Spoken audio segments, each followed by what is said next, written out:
Beauty and the Beast was by far my favorite Disney movie when I was little. I was also a bookworm who was largely seen as a weirdo or just not worth talking to by a lot of people around me, so I found companionship in the stories I read. I wanted to be there alongside the heroes, helping them through the trials they faced and being given the same love and care that they gave to each other or got from their mentors. The movie has its flaws, sure. Flaws that the awful adaptation tried to fix, but if anything, only made so much worse. But it has stood the test of time and is one of Disney's grand classics, with good reason. You'd think that they'd want to handle such a beloved title carefully when making a sequel, midquel, spin-off, or anything of the type, but well, we've seen the treatment other movies got, so it should be no surprise that Beauty and the Beast didn't get the gold star treatment when it came to their attempt at a holiday film. Beauty and the Beast, The Enchanted Christmas. Right off the bat, you can see a bit of what we're in for. A serious downgrade in animation quality, and the opening number not being an original, but a song that is in the public domain. The beginning takes place after the events of the main film, with everybody celebrating Christmas being their real human selves. Cogsworth and Lumiere, as they always do, start bickering over who helped save Christmas more back before the curse was lifted. Chip acts like he doesn't know what they're talking about or how things happened, even though he was there the whole time too. They all were. Mrs. Potts starts telling the story, as if no one else remembers how it really happened. Maybe turning human again gave them all amnesia that she's somehow immune from for being old? I don't know. I still don't get how a woman that age has a child as young as Chip, either. That was something that was weird to me in The Swan Princess, too. Even when Derek and Odette are small children, she was already gray-haired and looking elderly, so how old was she when she had her son and lost her husband? Anyway, Mrs. Potts starts telling the story of how Christmas went when Belle was in the castle. It seems like Belle just kind of wanders around aimlessly most of the time. I guess this is before the whole library thing took place, because you'd probably have to pry her out of it with a crowbar if this took place after she was given the library. And Belle starts asking Chip if he knows what day it is. Apparently it's Christmas, and Chip doesn't know what Christmas is. Which is strange. Did no one ever tell him? He's old enough to remember the Christmases there at the castle at least once or twice before the whole curse thing, unless he was being raised as something that doesn't celebrate. In which case, Belle is being rather invasive and insensitive by insisting on celebrating it. Even though it's already Christmas, she wants to start decorating and all that day. Which is also pretty weird to me. I mean, most of the time people plan every holiday well in advance, especially if you're trying to organize it in something like a castle or a business or whatever, where there are things that need to be big and grand and probably involve moving around a lot of really big furniture pieces that might need special handling. Although I guess if the furniture can just get up and walk under its own power, you don't really have to worry as much. Belle goes out to ice skate, running into the Beast and trying to teach him how to do it, even though he obviously can't wear skates. He somehow manages to slide around on his paws, though. They're watched from a window by the movie's villain, Forte, a pipe organ voiced by the one and only Tim Curry, who really hams it up, just like he does for every role. He really is like 90% of what makes this movie enjoyable. Forte, joined by his little helper Fife the Piccolo, was once in charge of the castle's music, despite having a very ominous style that the prince apparently found very gloomy and didn't like, at least when he was human. But now that he's all dark and depressed himself after being cursed, the Beast is apparently all about those emo tunes, making Forte feel important and appreciated. So much so that Forte doesn't even want to become human again, because the curse being lifted would not only mean that they would be in fragile, mortal human bodies, but that the Beast wouldn't enjoy his music anymore.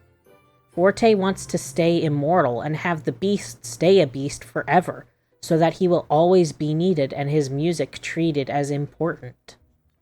He promises Fife a solo if Fife goes and messes up the tender moments that Beast and Belle seem to be having, so Fife heads down, and despite being pretty useless and incredibly annoying, Fife does manage to make them slip and fall into the snow, with Belle making a snow angel, but the Beast's shape in the snow making him have a tantrum and storm off in a huff.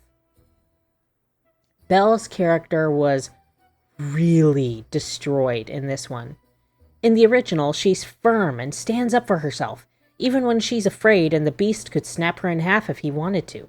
In this one, she acts more like she's one of those big sisters assigned by the state for some severely special needs kids or something, trying to encourage him out of his comfort zone and soothe his tantrums instead of just telling him to knock it off. Belle wants to throw a Christmas party, but everyone else warns her that the Beast isn't really about Christmas.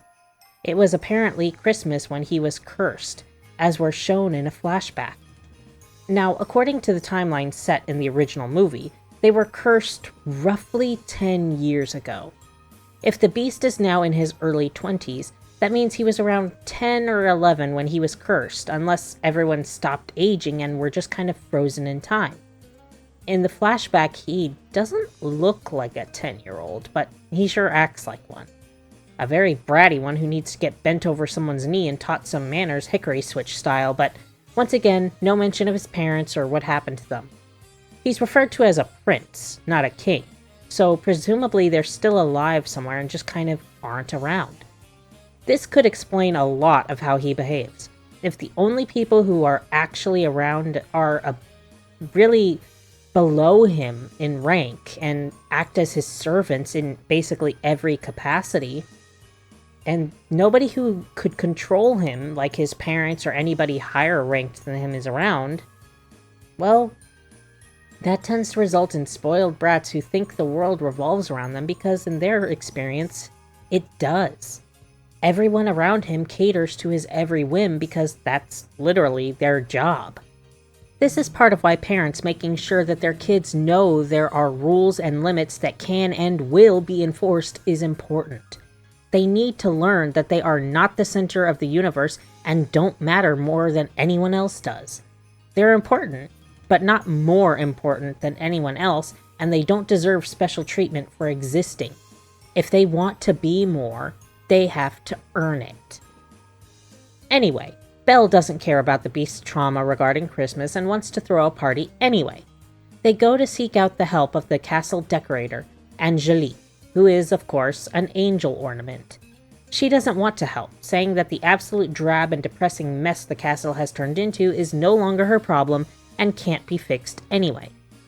Belle, of course, starts singing, which inspires everyone to start decorating anyway.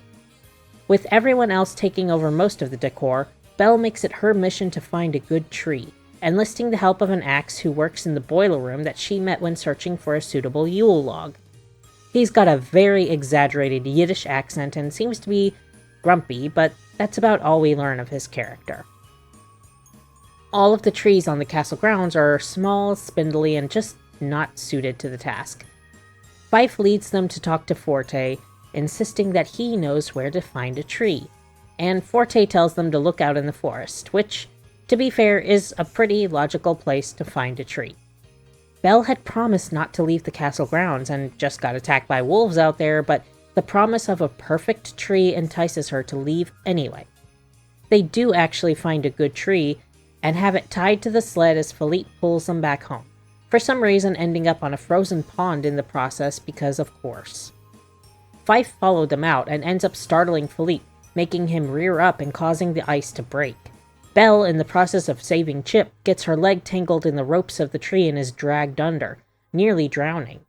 The Beast, who just got an earful about Belle wanting to abandon him and how love is stupid from Forte, is able to save her, but leaves her in the dungeon as punishment for breaking her promise and trying to leave, even though she insists she wasn't trying to and just wanted to make him happy, by doing exactly what he didn't want her to do and what everyone else told her not to. Great logic, Belle.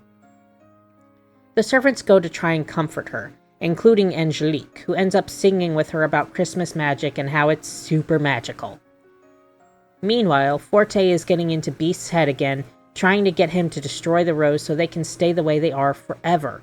but a book that Belle made for the Beast earlier as a Christmas gift is sitting on the table and distracts him. He reads it, or at least the end of it, which is pretty bad. For a bookworm, Belle sure can't write. But it's enough to get him to go down to the dungeon to apologize for her and agree to throw a Christmas party for her. Forte doesn't like this and starts throwing a musical tantrum, which apparently starts tearing the castle apart. What kind of shoddy workmanship is that? He reasons that Belle and the Beast can't fall in love and break the curse if they're dead. So if he kills them, then he gets to stay in a mortal pipe organ and play his music forever, even with no one to play it to. Didn't really think this one through, did you, Forte? Beast pulls a surprisingly dark move and rips out Forte's keyboard. Kinda like ripping his guts out, but in a PG way since, he's an instrument.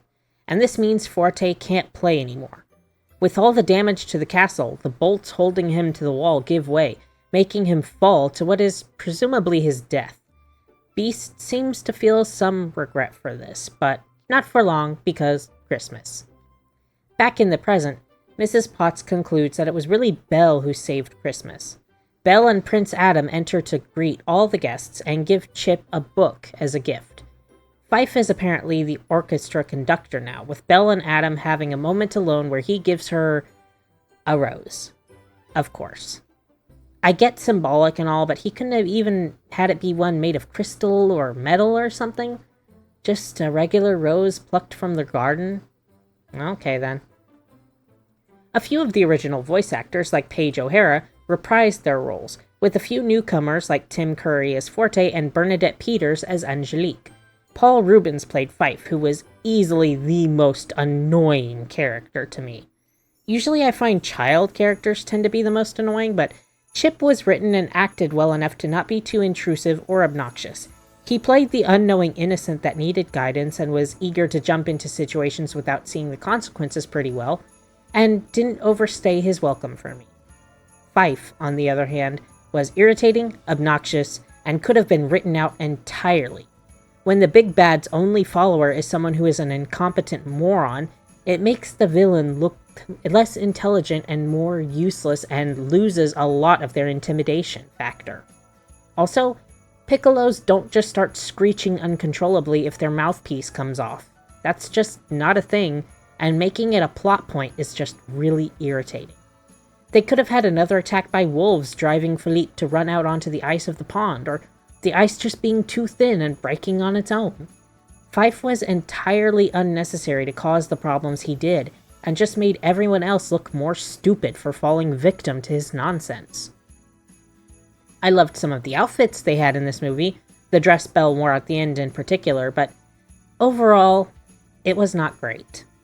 Bernadette Peters and Paige O'Hara can sing, and Tim Curry basically carries the film, but they just weren't enough to save it from the bad writing and annoying characters. Mrs. Potts, Lumiere, and Cogsworth, who once seemed to understand that love can't be forced and takes time to grow and bloom, instead try to force it along. There's a few good songs, but while the tune and performance was good, the words are often really, really bad. Like Belle's song about wanting to reach the beast. Hi, this wasn't anything even approaching what she wanted in the original. She's acting like she's his life coach and not someone he's literally keeping prisoner. She shouldn't be singing about trying to reach him. She should be singing about hitting him over the head with a bedpan so she can grab as much of the library as she can and run back home to her father, who isn't ever mentioned or anything in this movie except for a quick cameo at the end. She never even talks about any Christmas traditions she had with him, or maybe even ones that they had with her mother before she passed on, which could have been a really beautiful emotional moment. Maybe at some point when Beast was talking about Christmas being stupid and all of his doom and gloom, Belle could bring up a tradition she used to love doing with her mother, and how much it meant to her and how much she missed her mom. That would probably get to Beast's heart, and could be enough to make him want to bring some of those traditions back to life for her because he does genuinely want to see her happy. And that could be one of the moments when they start opening up to each other. There was so much potential here, but like with most of the Disney sequels, they rushed through to make a few quick bucks, and the potential is wasted and goes nowhere, leaving a forgettable mess behind. Except Tim Curry, he's always pretty memorable. Thank you all for joining me. No matter what you celebrate, if anything, remember to be kind to yourself and those around you. Especially people who are working retail this time of year. A lot of people are really stressed and angry and tend to take it out on them, even though retail workers are just doing their best to get through the day. Make sure to take a moment to say please and thank you when getting their help, and just remember that they're a person, just like you, trying to get through the day. Be safe, stay warm, and I'll see you in the next one.